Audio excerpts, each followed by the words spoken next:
बिस्मिल्लाहिर्रहमानिर्रहीम। अस्सलामुअलैकुम नाज़रीन अकराम, नई वीडियो में आपको खुश आमदीद कहते हैं। इसराइल एक दफ़ा फिर फ़लस्तीनियों पर हमला करने के लिए पर तोलने लगा।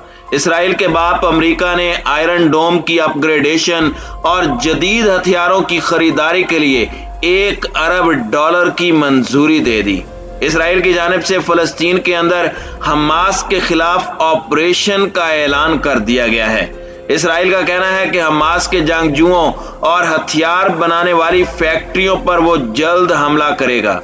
दूसरी जानिब अक़वाम मुत्तहिदा ने अपनी होशरुबा रिपोर्ट में इंकशाफ किया है कि इसराइल के फ़लस्तीन में मुसलसल जंगी जराइम की वजह से नई नस्ल ज़हनी बीमारियों का शिकार हो चुकी है। हर दूसरा बच्चा खून और बमबारी देखकर खौफ की जिंदगी बसर कर रहा है। इस वक्त ताज़ा तरीन सूरत हाल क्या है, इस पर हम आज की वीडियो में बात करेंगे। ताहम वीडियो की तफसील में जाने से पहले चैनल पर नए आने वाले दोस्तों से गुजारिश है कि हमारे चैनल को सब्सक्राइब कर लें, बेल आइकन पर क्लिक कर लें, ऑल नोटिफिकेशंस को ऑन कर लें ताकि हमारी नई आने वाली वीडियोस आपको बर वक्त मिल सकें।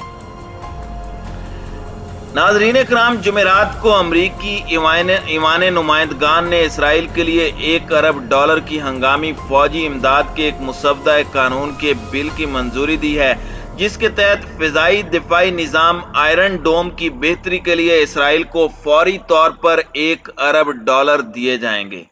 आयरन डोम अमरीका के मशहूर ज़माना पैट्रियट दिफाई निज़ाम का इसराइली एडिशन है, लेकिन फ़लस्तीनियों की हालिया नस्ल कुशी के दौरान गजा से फायर किए जाने वाले बहुत से रॉकेट इस दिफाई निज़ाम को चकमा देने में कामयाब हुए। करारदाद के मुहर्रिक कायदे ईवान स्टेनी होयर का कहना है कि दहशत गर्दों यानी हमास के रॉकेटों से मासूम इसराइली शहरियों की हिफाजत के लिए आयरन डोम जरूरी है।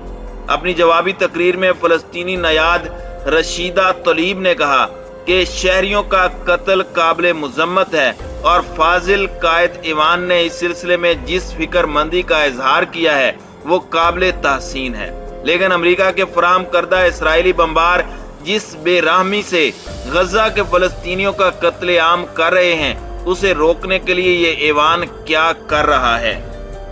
नाज़रीन इकराम, करारदाद के हक में 420 और मुखालिफत में सिर्फ 9 वोट आए। तीनों मुसलमान अरकान कांग्रेस मोहतरमा रशीद तलैब, अल्हान उमर और आंद्रे कार्सन ने करारदाद की मुखालिफत की। नाज़रीन इकराम, चाहे डेमोक्रेटिक हो या रिपब्लिकन, अमेरिका की दोनों सियासी जमातें इसराइल के हवाले से तकरीबन एक पॉलिसी रखती हैं। दोनों के नज़दीक इसराइल का तहफ़्फ़ुज़ अव्वलीन तरजीह है, इसलिए हर हुकूमत में इसराइल को अमेरिका की जानिब से सालाना अरबों डॉलर की मदद मिलती है। इसराइली वज़ीर आज़म नफ्ताली बेनेट ने एक बयान में अमरीकी ईवान नुमाइंदगान, डेमोक्रेट्स और रिपब्लिकन्स के तमाम अरकान का शुक्रिया अदा किया कि उनकी इसराइल के लिए ज़बरदस्त हिमायत और उनकी सलामती के लिए उनके अज़म पर हम उनके शुक्रगुजार हैं। कुछ लिबरल डेमोक्रेट्स ने हाल ही में अमरीका इसराइल पॉलिसी पर तहफ़्फ़ुज़ात का हवाला देते हुए खदशात का इजहार किया था। इंसानी हुकूक से मुतालिक इदारों के दबाव पर कांग्रेस के बाज़ अरकान ने भी इसराइल को आयरन डोम की मद में दी जाने वाली रकूम पर भी तहफ़्फ़ुज़ात का इजहार किया था। इंसानी हुकूक के इदारों का कहना था कि इसराइल ने रवां साल मई में फ़लस्तीन के इलाके गजा की पट्टी पर बदतरीन बमबारी की थी, जिसके नतीजे में आम शहरियों की अमवात हुई थी, जबकि इसराइल का कहना है कि उसने गजा की पट्टी से दागे 4350 रॉकेटों को फिजा में तबाह कर दिया था।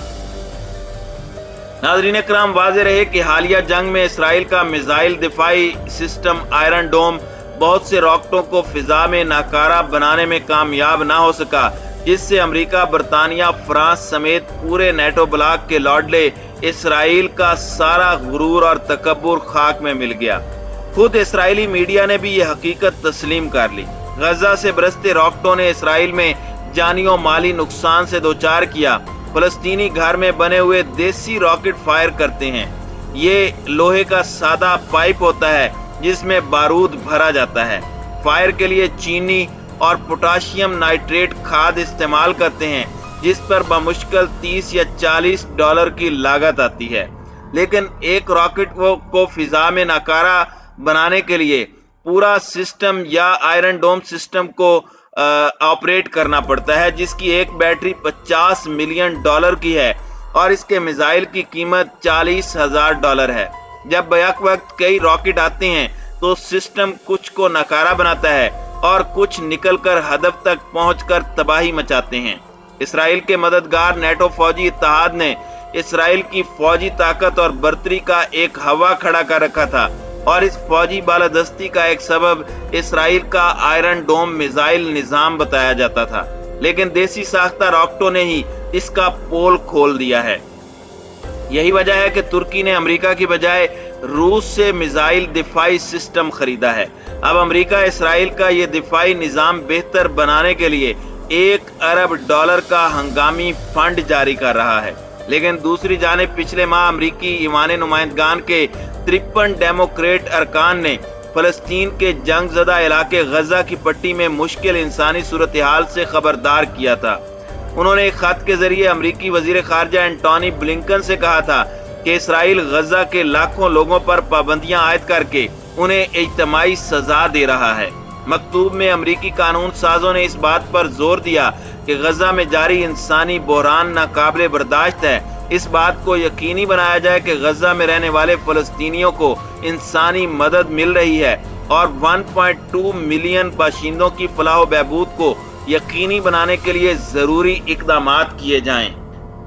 قانون سازوں نے کہا کہ غزہ میں انسانی صورتحال اسلامی تحریک مزاحمت حماس اور اسرائیل کے درمیان حالیہ دشمنیوں کی وجہ سے خراب ہو گئی ہے، جس سے اندازہ لگایا گیا ہے کہ 13 لاکھ فلسطینیوں کو انسانی امداد کی ضرورت ہے۔